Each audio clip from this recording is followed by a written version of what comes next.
Right, squad, welcome back to the channel. We are joined by Mr. Will Clarke, my nutritionist, and good friend. I should probably say that first. Thanks, mate. He was making me look very white and pale, but basically, a load of you grease bags are telling me that I need to put weight on, so I thought we'll get the man in himself that's masterminding my nutrition and supplements and all that good stuff, and then we'll just basically have a chat. First one to pin me down on.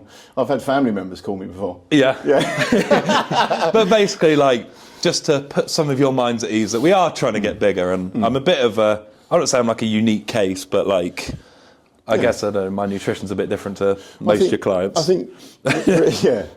Well, firstly, you can tolerate loads more food, right? So I think given, and it's not just a physiological thing, it's like your lifestyle leans towards moving a lot. Yeah. You're on the farm, you like walking the dogs, you train a lot, that's what you do for enjoyment. I think a lot of like open, like level guys, strongman is like, you know, they're naturally big dudes anyway. Obviously me coming from a much lighter starting point and a much more athletic background, it's like I'm a bit of a rare case in that, like, you know, you can make the diet as lean as you want, or like you know, whatever, like I'm going to eat it and then my body's still going to be like not growing because naturally I'm quite a skinny guy. Yeah, I think we can also, like, you know, as I said this to you earlier, we can get you fat if you like, but it's not going to lean towards, you know, good performance, I think, in the long run. And we're just trying to keep you healthy, yeah?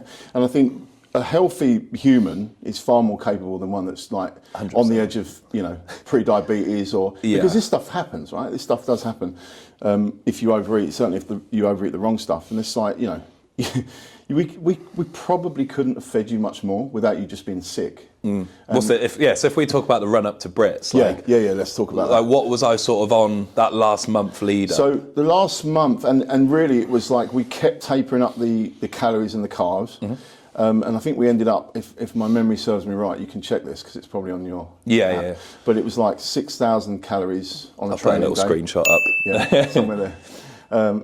It's the magical finger. Yeah.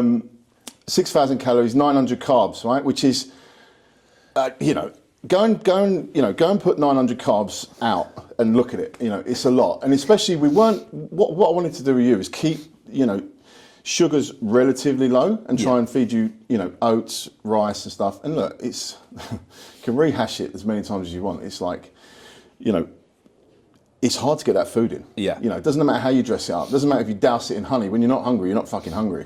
But like, like what I like about what you do though is like when I started, you were like, what meals do you like? Like, because like for me, it's getting the food in is like the hard thing. And like, if you've got a load of meals on a plan that you don't like or you don't want to eat, it's never going to happen. Like, it'll happen for a day and then you try and do it across the week, like for 7 days. It's like, you're bored by like day 3. I say this a lot on my Instagram stories. It's like, you know, if you write, we can all write the perfect diet plan, and by no means is your diet plan perfect, right? But we found a way to make you be able to deploy it, right? Yeah. So if you can't deploy something, it's fucking useless. You may as well wipe your ass with it. But yeah, exactly. But also like you've made that for me based on like, you know, like what I can do. Like I would never give that to someone else and be like, this is what Paddy eats, see how it works for you. Because it's like... Although some of the meals we've conjured up together, the meals individually have been really useful for other people, right? Because they're tasty. 100%. But like if you just gave my plan to like your average strongman, they'd probably either get fat or like... Yeah, 100%. You have to, you can't just... when we started, you know, my memory is okay, so I'm probably getting this right. I think we started you off at about 4,500. Yeah. And we got progressively leaner as we increased the I got food. real. I was quite happy for that's literally when I met Daisy as well. So bless her, she's seen me at like my absolute peak condition, and now it's just downhill from here. Yeah, you're always like a weight class strongman. Yeah, exactly. Just don't get attached to the look, mate. Yeah, exactly. But one big thing, like I've got, you know, talk about nutritional principles, and you know, I will stick to my principles. Doesn't matter who I'm working with, right? At the end of the day, it's like find something that people can stick to, and you know, work with them, because I've had plans before that have just not been. You know, not been good for me. And, you know, we're not bodybuilders, we're strongmen. So, and I'm a strongman myself, if anyone doesn't know. So, yeah, although I do under 90s, which is far different to what you do. But it's like, you know, we need nutrients. Yeah, we're not, the output we have in a session is far more than someone going and doing bodybuilding, in my opinion. It's like, you know, they're not slinging, you know, huge logs over their head. That's it. Yeah. Like when they get to stage like show the condition, they're like completely depleted. Whereas we need to be able to perform when we're like at a show. We need to get better. They're hanging on at the end of their preps, and we need to be getting better. So I mean that last week for Brits was lovely though, because you were like just just eat, like literally. Like, I think we had a cheat meal like pretty much it was every other night. Every other night, but like even those cheat meals though, Paddy, we discussed them. Yeah, they're not. A lot of it was like, oh, we're going to have a burger and chips. Like, I think it's a great tool, right? Burger and chips. I don't take the piss though, do I? Like, like the week after bits, you were like, just do what you want for it. And by Wednesday morning, I'd prepped all my meals again because it's like I just can't do it, or I just don't eat enough. Like, it's like you're converted. Yeah, exactly. But like my body doesn't want it. Do you know what I mean? Like if I eat bad, like I was up at York's this weekend, like just eating like I had a few like made like some sandwiches and then like they had a pizza for all the staff and all that. This is a confession, isn't it? Good, I'm joking. Yeah, no, I'm joking. And it was just like you just feel like shit, and it just gets old quick, doesn't it? Yeah, and it's like I just need that like constant, because when you're like keep your carbs up throughout the day is what I've found, and like we're really low fat as well. That's like the last phase was certainly low fat, and like you just walk around like feeling like a unit all the time. Yeah. Like I can't describe it. And then like if you're off plan and you go and train, I just didn't feel right. I felt like flat, and your stomach flat's starts to the do word. Bits and pieces. And I think that's the point. We want to keep you. You got to think that if you're dealing with someone that's 80 kilos, right, and it fairly sort of sedentary, sits around a lot. Like that's not you. Just to like maintain your level of activity, or just to walk around generally.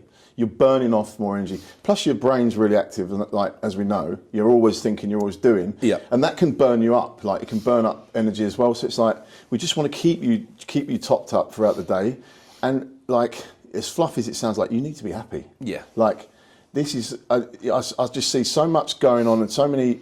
I've had preps from nutritionists before that have been really miserable and really restrictive, but I've also had preps that have been not miserable, not restrictive, and the outcome has been the same. Yeah.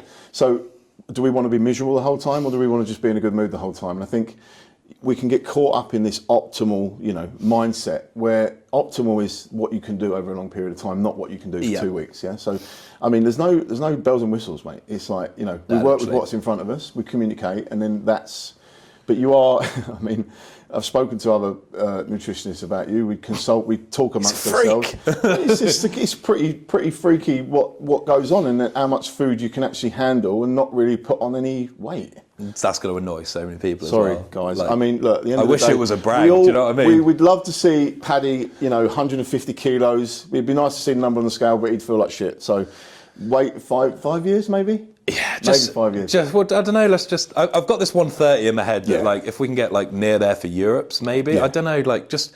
But like the event. I mean, I guess that leads into like what the plan is for Europe's north side and John's side. We're gonna, obviously, I haven't discussed it with John in detail yet. We're actually going to talk about it, but it's more along the lines of probably going back to what we did for Brits, because it worked, right? Yeah, it did. And we know now how you respond to that. Now, obviously, the events is different. The training is a little bit different because the events are different. Your energy expenditure is going to be slightly different. What worked there might not work exactly now, but then that's where the communication element comes in. And I think we're gonna drop. We've upped your fats, and I'm presuming you feel great, because normally when I don't hear from you much, you feel great. Yes. Usually just like don't want to mention anything so it doesn't change. Yeah, exactly. So I think just what we did before, and if it's not broke, don't fix it. Like that's kind of how I look at it. But you're really good at just once we find something, you're like, leave me. Yeah. I can do that. Let's go. And I think it's just gonna be more of the same, really, mate. And unfortunately, there's nothing special. No, not at all. Like I haven't got any magic foods, although many coaches might claim to have some. Chalky milk's a magic food. Oh, sorry. Yeah, but that was your idea. It was, yeah. I kept like floating the idea for like months. You were like, no, it's not going in. I crumbled in the end. But and honestly, now it's in. It's like, mate, that ain't coming out. Just to recap on what we've done, your body comp has changed dramatically, 100%, right? And that is driven by the food, not just in terms of like what the food's doing to your body. It's giving you more energy, and you've probably been doing more in training at a better intensity. Yep. We've also, everyone watching probably knows your progression in your lifts. Obviously, the result of Brits. I feel like there's no, and I will stand firm on this. Yeah, there's no reason forcing anything, because why? Yep. If we force something, like you've had experiences before where you forced the issue and you felt like shit, right? Now, I've been to comps and I've felt like shit, and I know how detrimental that can be for your performance. So yeah, we're just gonna take it easy. We're gonna not get too caught up in what, you know, how we stack up against other people in terms of size, and you know, your static strength is pretty much there. You're the fastest in the field from what I can see. Obviously, we'll see you against the European athletes now. Yes, yeah. But you know, until we see it, we won't know. But I'm gonna guess you're gonna be pretty quick. But yeah, the overall theme that I want to get across in this video is we're not gonna just put on size for the sake of putting on size. Like that's what I did for Brits in 24. Yeah. Came in way too big. My body fat I looked like a mess. Like, I'd have never got my kit off, that's for certain. And just like. Whereas this time, yeah, the shirt couldn't come off quick enough. Exactly, like it was already pre-ripped before I left the. You couldn't get it off your fucking hand. But yeah, it's like I just don't agree with putting on size for the sake of it because everyone else weighs that much. Whereas, like for the sake of maybe gaining like 5 kilo on my log, whereas. But then I risk not winning all the events that I'm known for winning. There is a time and a place for that, right? And I took the time and the place is if we hit a plateau in your lifts, if John comes to me and says, well, like, you know, we should be making progress on this, you know, for instance, deadlift, but it's just sticking. And I think, you know, a bit more might help you. Other than that, you know, yeah, I'm just not. I mean, I get anyone to eat 6,000 a day every day without junk, because there's not much junk in. There's a little bit. I always put a little bit of something, you know, because it's very difficult to hit those targets without it. But yeah, I'll challenge anyone to do that because I certainly couldn't do it. Yeah. It's the first time I've been on plan as well. Like I don't get like crave. I think because I've always got like a snack or like a meal. Yeah. Like everyone's like, do you like, you know, I just got no cravings whatsoever because I normally don't like want any more food in me. But also that comes from, you know, good hydration. And good micronutrient absorption, right? Yeah. You know, if you're absorbing that food well, the reason I believe the reason we get cravings, and my experiences with myself and other people, is if you get the diet, you know, slightly wrong and it doesn't really agree with them, or they're not, you know, there's not enough fats to absorb the micronutrients. Like there'll be something off if someone's getting wild cravings, or it's a lifestyle. There's a stress or you know, something going 100%. on. But what I'm saying is, when you're well fueled, well hydrated, because hydration is a big thing as well, and I know you look after that. But it's like, you know, I heard it the other day. It's like it's the oldest thing. It's like, I used to say to my mum, "I'm hungry," and she go, "No, you're thirsty." And you go, "No, I'm not." And you drink a juice, and then you're all right. Yeah. So it's like, you know, your body tells you want something, and usually if you're craving something, there is something missing, and the fact that you're not is a really good sign. Because if you were craving rubbish food, you know, I would look at the plan instead of sort of thinking that you're just being greedy. Yeah. Does that make sense? Yeah, 100%. Yeah. But yeah, I think overall we're in a pretty good position. Like I say, I'm about 125 kilos at the minute. We're going to keep pushing it up slowly, but we're not. You're not going to see a 140 paddy anytime soon. It'll be like very gradual. Hope we can just keep increasing it. But I don't think, like Smoke Seller said this to me, but like he's never purposefully bulked. Like his body's just responded to like the training, and like when you train heavier and heavier, you eat more and more, and it's like your body just adapts. And like, I think I've done that pretty much. But like if I say I got an invite to the Arnold's, we're going to be eating a hell of a lot of food. So like, it's never, well, it is going to happen, but it's not happening anytime soon. But like, well, they're heavy, those shows. Exactly, right? and like I think the training stimulus being so heavy would then I'd just naturally put size on. But for the time being, it's like this. Europe's is a more athletic comp than Brits was, and Brits was very sort of dynamic and moving. But the events for Europe's are like, I've got such a good chance on 4 of those events that like I want to be fit and I want to be like the athlete in that lineup. And I think there's going to be a lot of people that in that lineup that are probably looking at me being like, damn, I wish he didn't get invited. Yeah, I think, you know, one of my big things is to try and sort of change anyone I work with, certainly in the Opens, is I'm just to try and change the outlook that they've got. And it's like,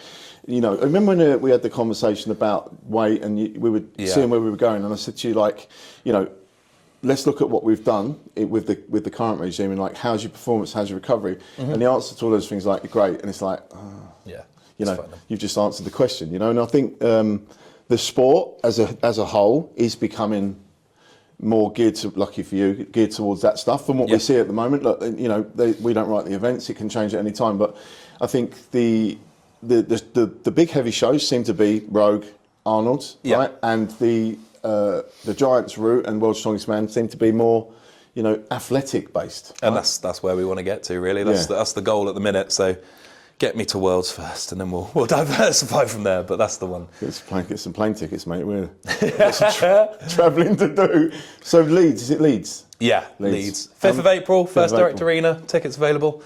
Get yourselves there. Otherwise, thank you for coming on, Will. No worries, mate. Thank you Pleasure. for the session as well. We had a good session. Coach Clarke on Instagram, please go check him out. I'll link it below. Otherwise, thank you for watching. Like, comment, share, subscribe, all that good stuff. And we'll catch you in the next one. Peace.